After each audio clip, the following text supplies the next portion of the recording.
ঝগড়া করতে গিয়েছিলাম, ভেবেছিলাম এই শেষ, আর সম্পর্কটা রাখবো না।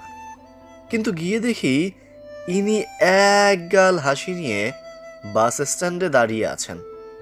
আমাকে বলে, এই যে এসে গেছি, আমাকে মেরে নে এবার, যত খুশি। তোর রাগ কমলে তারপর তারপর চা খাবো। এরকম লোকের সাথে ঝগড়া করে লাভ নেই, ঝগড়ার মুডটাই নষ্ট হয়ে যায়। আমি গেলাম ব্রেকআপ করতে, আর সারা দিন ঘুরে বেরিয়ে প্রেম করে এক গাদা সেলফি তুলে অবশেষে বাড়ি ফিরলাম।